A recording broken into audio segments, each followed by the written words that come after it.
जय जय रघुवीर समर्थ. बघा, समर्थ म्हणतात की उपासनेचा मोठा आश्रय, उपासनेविन निरश्रय, उदंड केले तरी जय प्राप्त नाही, असं समर्थ आपल्याला इथे सांगतात. आणि म्हणूनच समर्थ म्हणतात की देह परमार्थ लाविले तरीच याचे सार्थक झाले, नाही तरी व्यर्थच गेले, नाना अगाधे मृत्यू पंते.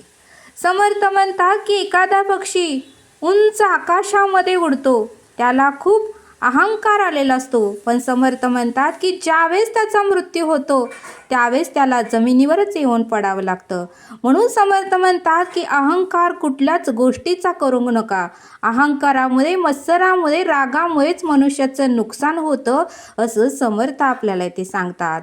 समर्थ म्हणतात की संसारात माणूस एवढं गुरफटतो की संसारात पडल्यानंतर मुलांचं शिक्षण झाल्यानंतर त्याच्या नोकरीचं टेन्शन, नोकरी लागल्यानंतर त्याच्या लग्नाचं टेन्शन, आणि त्याचं लग्न झाल्यानंतर त्याला मुलं होईल का नाही याचं टेन्शन.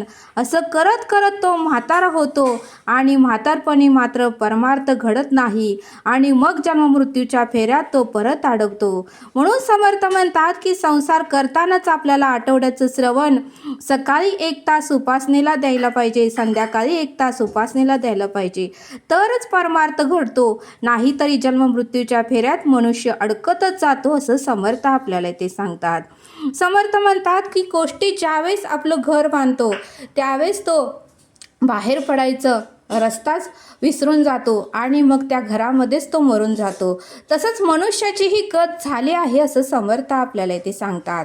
संसारात पडतो आणि सर्व काही विसरून फक्त संसाराचीच काळजी करतो, आणि मृत्यू जवळ आल्यानंतर मात्र त्याला कळतं की आपण काहीही आयुष्यामध्ये केलं नाही, आणि मग जन्ममृत्यूच्या फेऱ्यात तो अडकतो. म्हणून समर्थ म्हणतात की उपासना करा, उपासनेशिवाय फळ आपल्याला प्राप्त होत नाही. उपासनेचं जर आपण उलटं वाचलं तर नास पाहू होतं, असं समर्थांनी आपल्याला येथे सांगितलं. उपासनेशिवाय मोक्ष